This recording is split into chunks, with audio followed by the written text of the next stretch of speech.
الحمد لله رب العالمين والعاقبة للمتقين والصلاة والسلام على خير خلقه محمد وآله وأصحابه أجمعين. أما بعد، فإن أصدق الحديث كتاب الله، وأحسن الهدي هدي محمد صلى الله عليه وسلم، وشر الأمور محدثاتها، وكل محدثة بدعة، وكل بدعة ضلالة، وكل ضلالة في النار.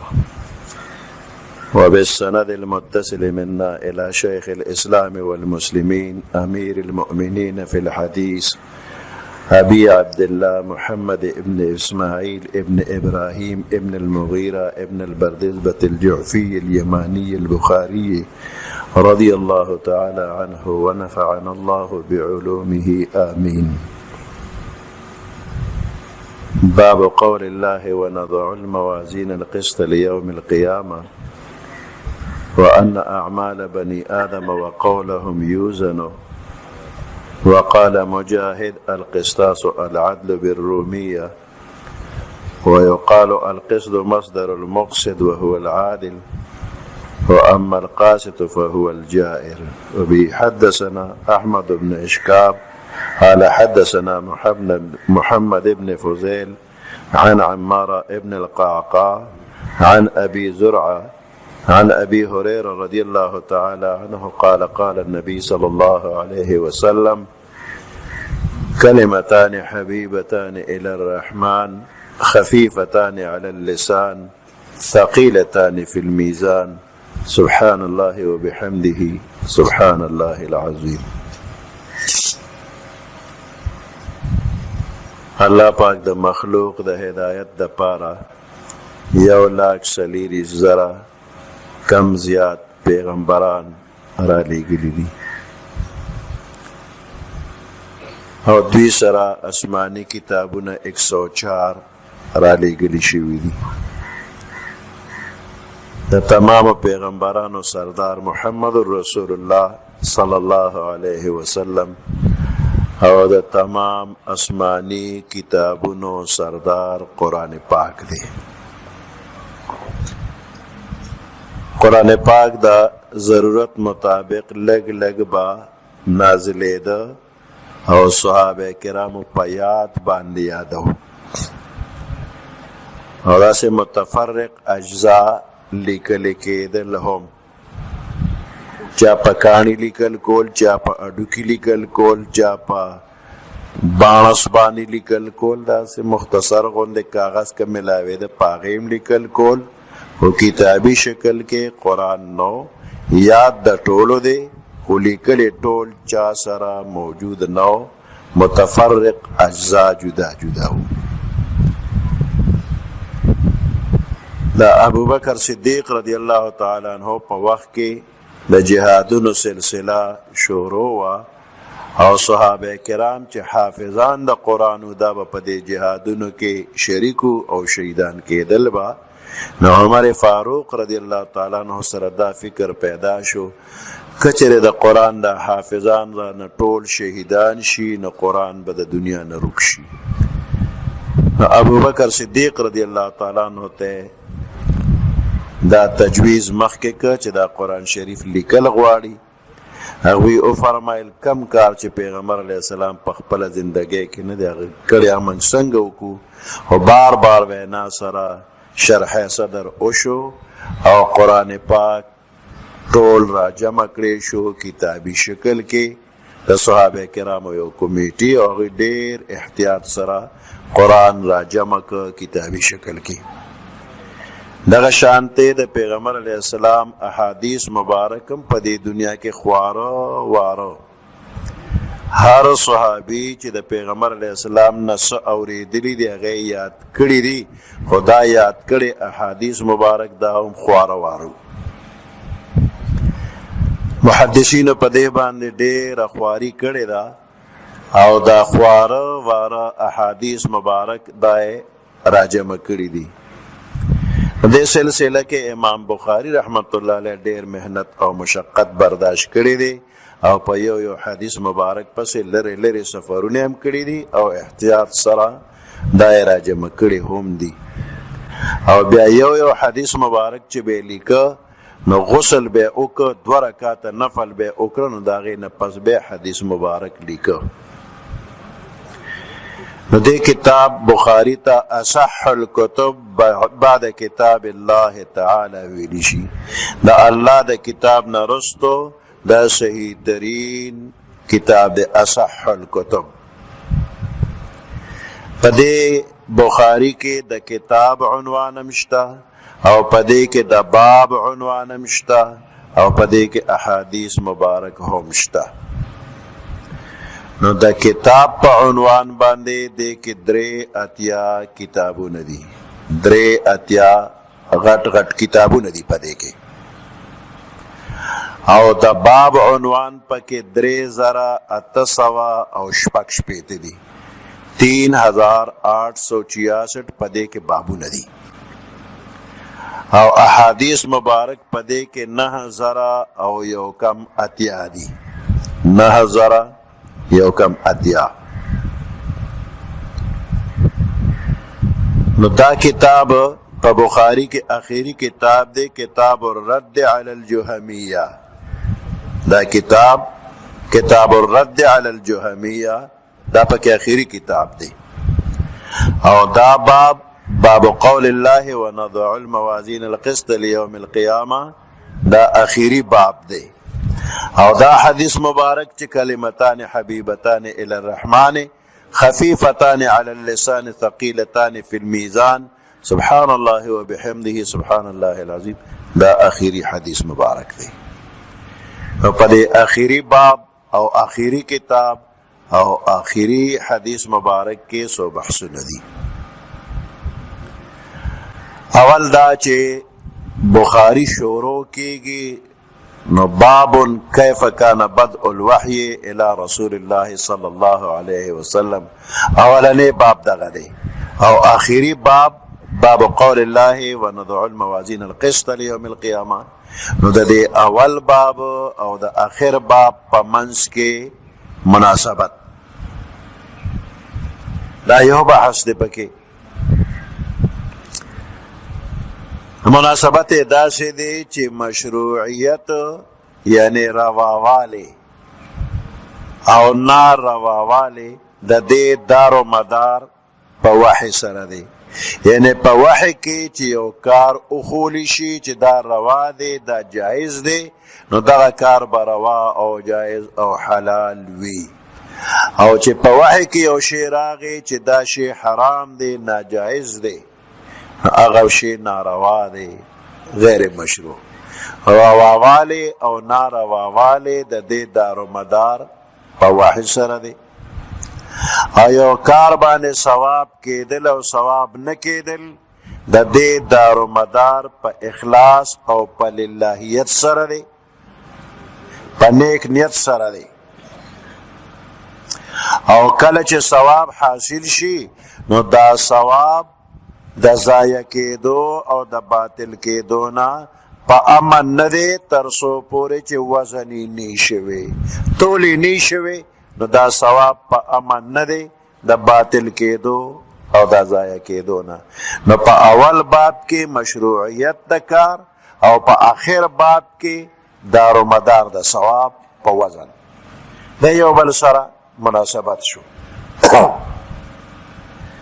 یو نیک کار باندې ثواب کېږي چې په اخلاص یو کار وشي نو ثواب پې کېږي. خو بیا دغه ثواب د باطل کېدو نه په امن نه دی. یو سړی د شپې تهجد کوي د شپې تهجد کوي نو دا د ثواب کار دی ثواب پې کېږي.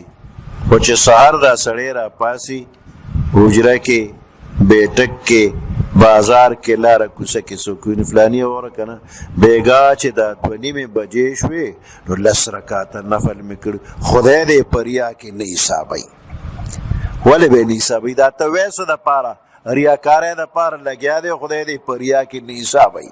تا نه چا تپوس کړی چې ته د شپې 10 رکعاته یادې اوسه او بنده یو 100 رکعاته نور هم وکړه نو په دې باندې هغه ثواب باطل شو.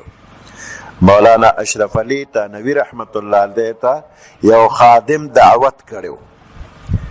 هغه خادم چې دی نو زوی ته وایي چې بچې مولوي صاحب له په هغې لوښو کې فروټ راوړه چې په فلاني سن کې حج له تلو ما د هغې ځای نه راوړي دي نو په هغې کې وله فروټ راوړه.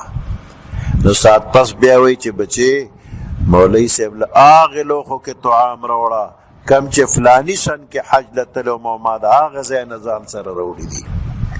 نو بیا ساعت پس وایي چې بچې چې مې په هغې لوښو کې راوړه چې هغه فلاني سن کې حج له تلو ما راوړه.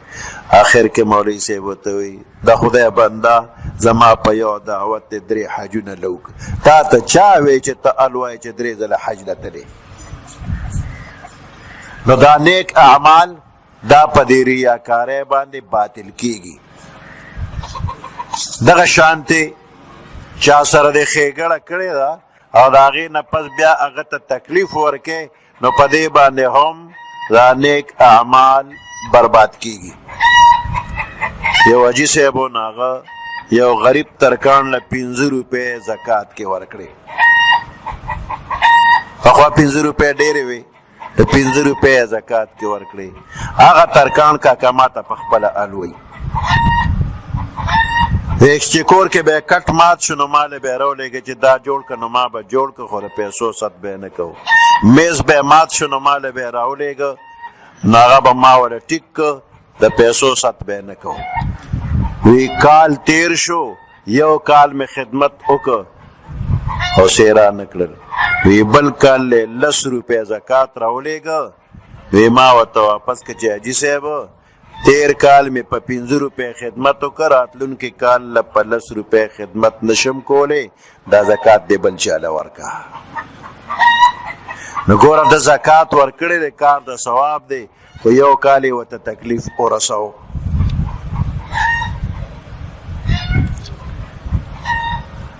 نو لا تبتلوا اعمالکم بالمن والاذى تاسو مه باطل کوئ خپل عملونه بالمن والاذى پس باطنې په یاداش باندې او په تکلیف ورکولو باندې. نو دا اعمال په دې باندې اجر او ثواب ملاویږي خو دا د باطل کېدو نه په امن نه دي تر څو چې وزنې نه شوي.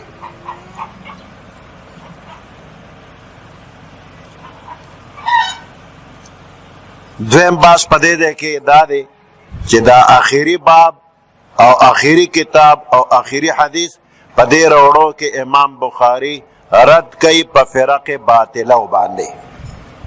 فرق باطله معتزله یوه ډله ده. هغوی وایي چې کله تعارض راشي د عقل او د وحی نو عقل مقدم دی په وحی سره. یعنی کم کار چې عقل یې نه مني نو که په وحی کې په قرآن او په حدیث کې وي نو هم به موږ نه منو او چې عقل یې مني نو که قرآن حدیث کې و نو بیا به یې منو. نو دا معتزله وایي کم اعمال او اقوال چې موجود شي نو دا فنا شي معدوم شي او اعاده د معدوم محال او ناروا ده. او که فرض که محال شي نو دا به قائم بالغیر وي او وزن د هغې موجوداتو کېږي چې موجود فی بنفسه وي. نو دا اعراض دي د دې وجې نه دې معتزله انکار که د وزن نه او د میزان نه وایي نه تله شته او نه تول شته. جواب دا دی چې ډېر څیزونه پخوا عقل نه اخیستل اوس د هر چا عقل واخیستل. د انسان په بدن کې حرارت دی ګرمي و یخني پکې ده دا پخوا چا تللی شوله د انسان د بدن حرارت چا تللی نه شو خو ډاکټرانو ترمامیټر جوړ که او د مریض تبه پې تلي ټوله د حرارت د بدن کېږي. او دارنګې د بجلی دا تارونه دي نو په دې کې دا بجلی روانه موږ خو یې وینو نه د دې هم ټول کېږي. میټر لګېدلی دی او میاشت پس میټر ریډر وایي ستا کور کې دونه کار وشو بجلی ولګېدله. نو ډېر څیزونه د انسان عقل اوس ومنل چې انسان داسې تله جوړولی شي الله د قدرتونو مالک دی د دین اعلی تله الله جوړولی شي چې د تمام عالم اقوال افعال نیک او بد ټول پې وتللی شي. باب قول الله ونضع الموازین القسط لیوم القیامه. دا قول د الله چې ونضع الموازین مونږ به کېږدو تلې القسط د انصاف لیوم القیامه فی یوم القیامه د قیامت پر ورځ کې. دا موازین د میزان جمع ده نو دا تله به د قیامت پر ورځ باندې یوه وي او که دا به ګڼې وي. نو بعض علما فرمایي چې د هر انسان ځان له ځان له تله ده او د هر عمل ځان له ځان له تله ده. نو دا تلې ګڼې دي او قرآن شریف کې د تلو ګڼوالې نورو ځایونو کې هم راغلی دی ومن خفت موازینه اما من ثقلت موازینه. د چا تلې درنې شوې د چا تلې سپکې شولې نو دا موازین جمع راغلی ده. نو دې ځای کې دا جمع په خپل حقیقت ده. او بعضې وایي چې نه تله یوه ده خو دې یوه تله باندې د تمام عالم د عملونو تول کېږي او دې ځای کې جمع د تفخیم او د غټوالي دپاره ده.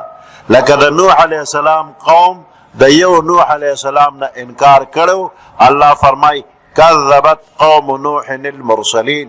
د نوح علیه السلام قوم د پیغمبرانو نه انکار کړو جمع ویلا.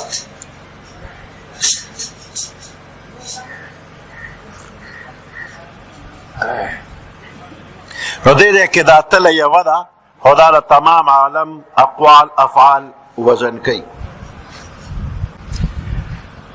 موازین دا موصوف او دا قسط دا صفت دی او صفت او موصوف کې برابروالی لازمی دی. نو موازین جمع ده او دا قسط مفرد دی مناسبت را نغی. نو جواب دا دی چې ونضع الموازین ذوات القسط موږ به تلې کېږدو داسې تلې چې هغه خاوندانې د عدل او د انصاف دي. یا دا قسط مصدر دی او په مصدر کې جمع واحد برابر وي. لیوم القیامه فی یوم القیامه د قیامت پر ورځ کې وان اعمال بني آدم وقولهم یوزنون. بل لا چې عملونه د بني آدم او قول د دوی دا به تللی کېږي. په دې ځای کې عموم معلومیږي چې دا هر چا عمل تللی کېږي خو نه د هر چا د عمل تول نشته. بعضې پکې مستثنا دي. کافر چې خالص کفر یې کړی دی او عمل نیک ورسره د سره نشته نو د ده تول څه ضرورت دی. دا خو د جهنم خشاک دی بس ورویله جهنم ته. نو الله فرمای فلا نقیم لهم یوم القیامت وزنا. موږ به د کافرو له د قیامت پر ورځ باندې تله نه قایمو د وزن دپاره. فلا نقیم لهم یوم القیامت وزنا. نو د کافر د تول ضرورت نشته. دارنګ پیغمبران د هغوی خالص نیک نیک عملونه دي بد ورسره نشته نو د هغوی د تول څه ضرورت دی. او دارنګ په امت کې نیکان او بزرگان دي چې د هغوی نیک اعمال غالب دي نو د هغوی د تول ضرورت نشته بغیر حساب بخښلي کېږي. به الله دې تاسو ټول مدینې منورې ته بوتلی کی. د مدینې منورې قبرستان جنت البقیع دی. د دې په باره کې پیغمبر علیه السلام فرمایي چې د دې قبرستان نه به 80,000 کسان بغیر حساب جنت ته ځي. 70,000 کسان دې سره حساب کتاب به نه وي او جنت ته به ځي. د کراچۍ مفتی شفیع صاحب رحمت الله علیه ډېر لوی بزرگ عالم مفتی اعظم پاکستان او د هغه بچي هم ښه عالمان دي.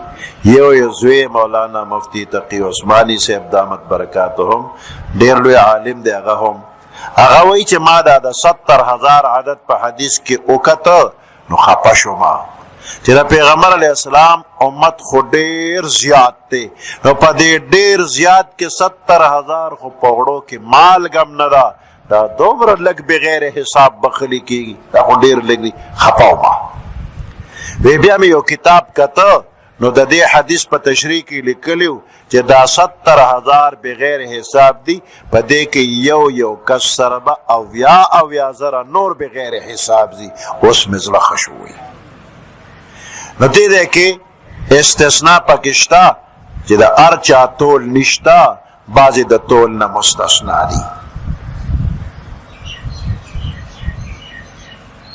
او بعضې وایي چې نه یو ځل به ټول بندیان د هغوی به تول وشي نو په هغې کې مؤمن او کافر به معلوم شي نو د هغې نه پس بیا د دې مؤمنانو نیک او بد تول به کېږي چې د چا نیکي ډېره او چا نیکي کمه ده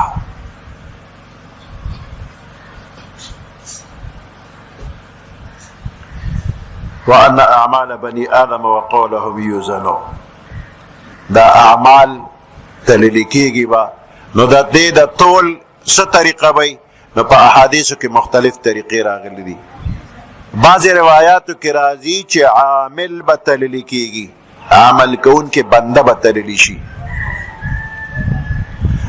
عبدالله ابن مسعود رضی الله تعالی عنہ په دې صحابه کرامو کې ډېر ټپ کمزور بدن والا نری نروچ کې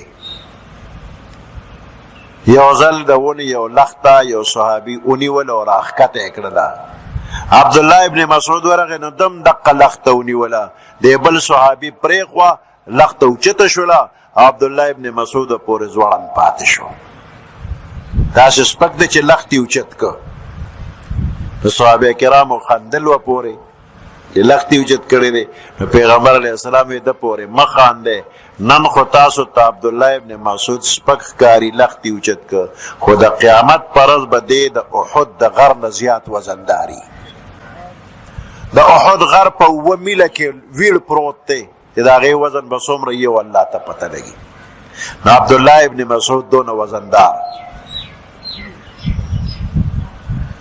بعضې انسان ډېر غټ پټ پی او د مچ یا د ماشي د وزر برابر بني دونه به سپکي بل روایت کې دي چې عمل نامې به تللی شي د یو انسان د ګناهونو یو کم سل لوی رجسټر حد نظر پورې لوی رجسټر ویړ پروت دی او ټول د ګنده عملونو نه ډک دی دی وی غرق شم تباه شم یو کم سل رجسټر د ګناه نه ډک دی کې الله ورته ته په امانه پتا ظلم نه کېږي انصاف در سره کېږي ستا یو امانت ما سره شته او ده چې ته په اخلاص چې ته کلمه ویلې ده او په یو ورکوټي کاغذ په یو چټ لیکلې ده هغه م را میدان ته شوله نو دی وایي چې دا ورکوټي کاغذ د یو کم سل غټو رجسټرو مخکې څه حیثیت لري خو چې دغه ورکوټي چټ د نیکۍ په تله کې واچولی شي د نیکۍ تله به درنه شي او یو کم سل رجسټرې سپکې شولې دې ځای کې عملنامه وتللې شوله او بل روایت کې دي چې د عمل له به الله جسم ورکی او په تله کې به واچولی شي او به تللی شي حدیث مبارک کې دی چې یو سړی خپل تول ته ولاړ دی او د نیکۍ تله ورته راسې کمه ښکاري دی کې اوریځ غوندې راله او د نیکۍ دې تله کې ور پرېوتله او تله یې ډېره درنه شوله یا الله وی دا څه شی راغی زما د نیکۍ تله کې تله خو مې درنه شوه وی ته عالم وی الله ورته ته عالم وی تا په دنیا کې خلکو ته علم ښولی و بیا ستا هغه شاګردان لګي او نورو ته علم خو او په دې خلکو عملونه کول نو دا ستا شاګردان او د شاګردان دغه سلسله هغوی چې څومره نیک عملونه کړي نو ستا هم په هغې کې ثواب دی دا د اوریځ شکل کې دا ستا د عمل هغه ثوابونه راله په دې تله کې پرېوتل چې تا نه چا زده کړه کړې ده د هغوی په اعمالو کې ستا حصه ثواب دقه دی نو دې عمل له جسم ورکړی شي او وتللی شي دا تول چې کېږي نو دا تله به څوک لګوي واضع د تلې به څوک وي نو واضع د تلې پخپل الله پاک ونضع الموازین الله وی من به تلې لګو نو واضع ده تلې الله او د دې ټول نگرانی به څوک کوي او سرپرستی به څوک کوي نو دا به جبرائیل علیه السلام دې تلې سره ولاړي سرپرست د تلې چې د هغه جبرائیل علیه السلام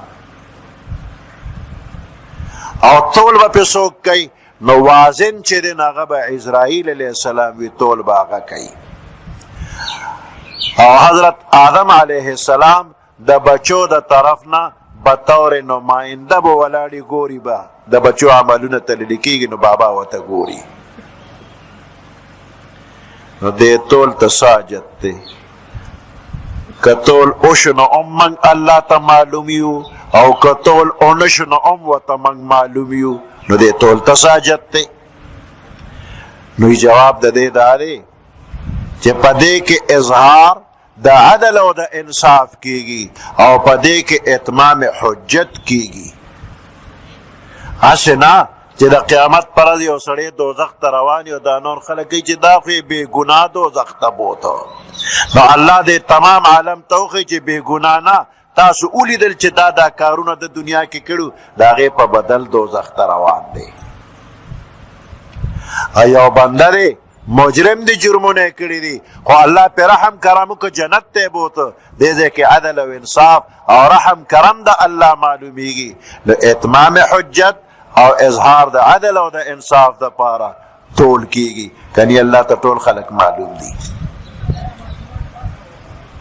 وان اعمال بني ادم وقولهم يوزن وقال مجاهد القسطاس العدل بالروميه مجاهد وی چې دا قسط یا قسطاس په قرآن کې راغلی دی دا په معنی د عدل او د انصاف راغلی دی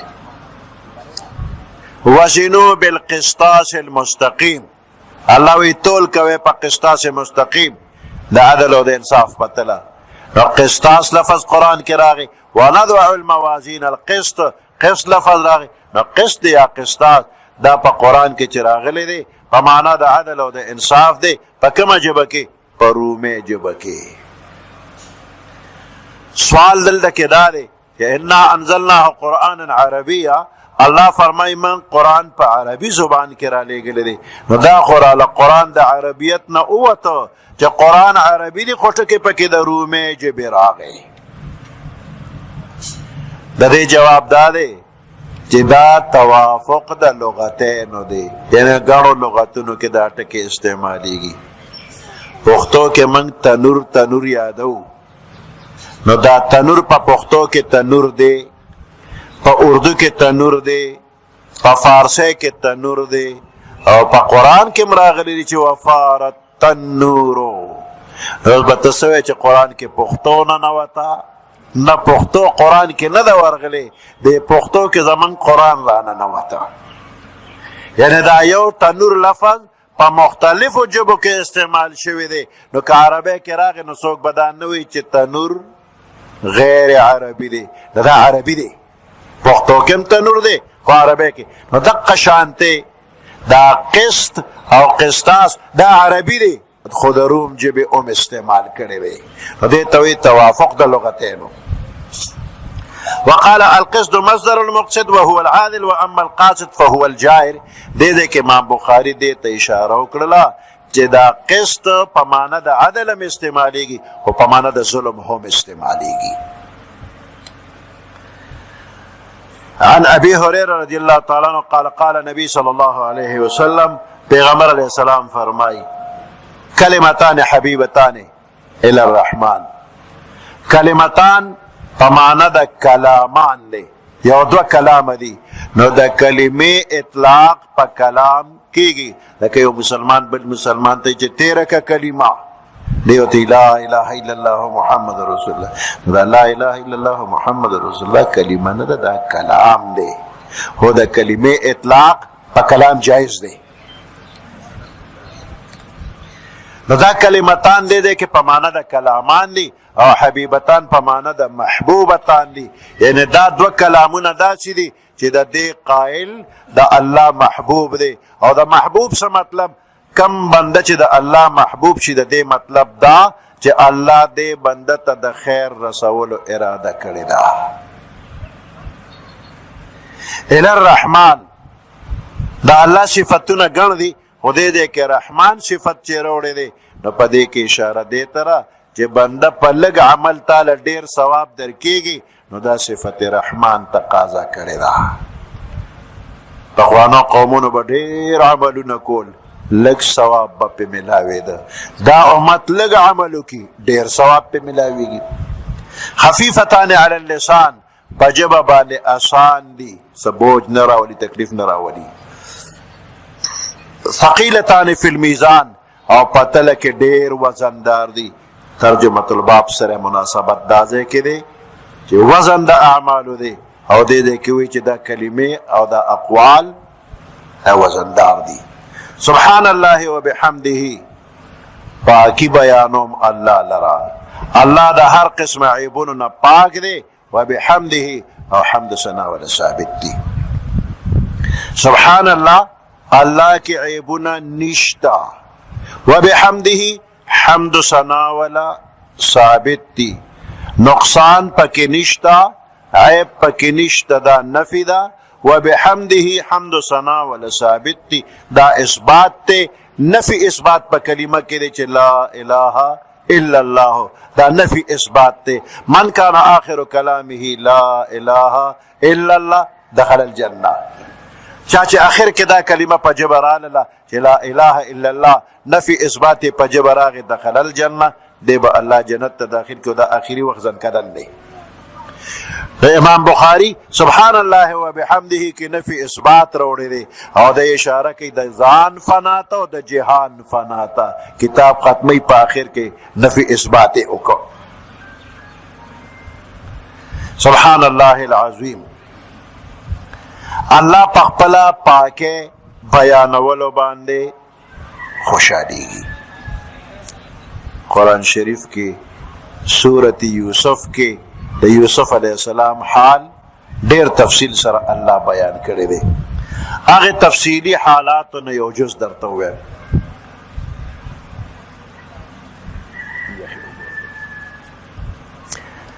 مصر او د مصر نه غیر چاپیر علاقو باندې یو عظیم قات راغی او داغه قات انتظام یوسف علیہ السلام دا شیو کو چې مخکې ډېرې غلې جمع کړې او چې کله قات راغی نو په خپل لاس د اوښ یو بار غله به ورکوله. یو نوجوان راغی وی ماله غله راکه. یوسف علیہ السلام ولا یو بار د اوښ ورکه کور ته ورسوله سنبال کړه. بیا راغی وی غله را بیا ولا بل بار ورکه هغه ورسو بیا راغی وی غله را. یوسف علیہ السلام ته د خدای بنده د دومره عظیم قات ته ګورې نه څو ځله دې یوړ نه بیا رالی او ته ته ما نه پیژنې او زما د حاله خبر نه که زه دې وپېژندم او ته زما د حاله خبر شي غله لاسه شی دی. که د مصر حکومت د نه غواړم نو منې به نه کې رابه کې.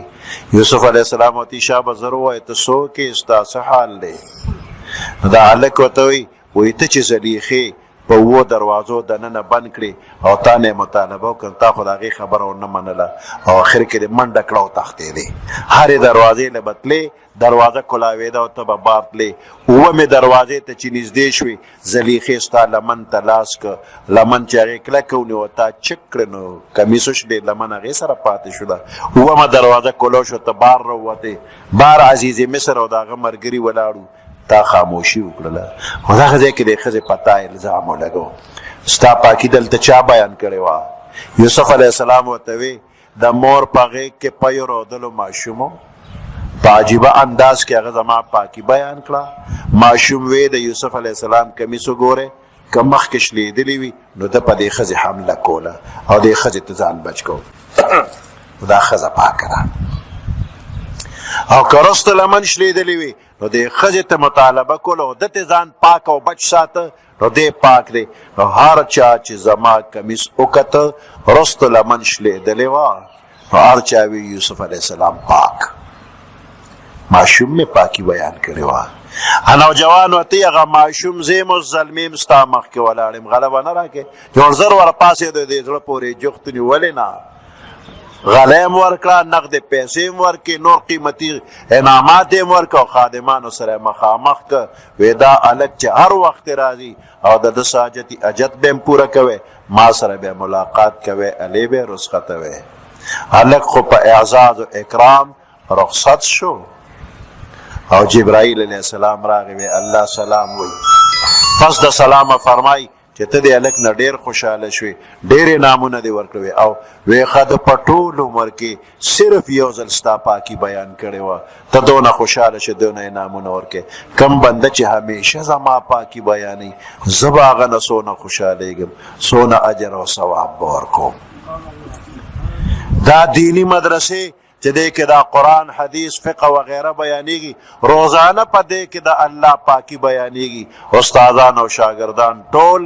په د الله په پاکۍ بیانولو کې ټول کال مشغول وي تر اخره پورې الله دې د دوی دا محنت مشقت په خپل دربار کې قبول کړي اجر ثواب دې الله ورکړي د دې حدیث مبارک د بیان طریقه دا هم دا چې یو څونه بندیان په مجلس کې موجود وي یو ځل به دا الفاظ پخپل وی هو سبحان الله وبحمده سبحان الله العظیم سبحان الله وبحمده سبحان الله العظیم سبحان الله وبحمده سبحان الله العظیم که یو بنده ډیر غریبی او سل کرته سحر او سل کرته ماخام داوي دا نیستیو دا غریبی به ختم شي مالدار به هم شي او که ارزونه ګناګاری نو ګنا به الله پاک معاف کی سبحان ربک رب العزه عما یصفون وسلام علی المرسلین والحمد لله رب العالمین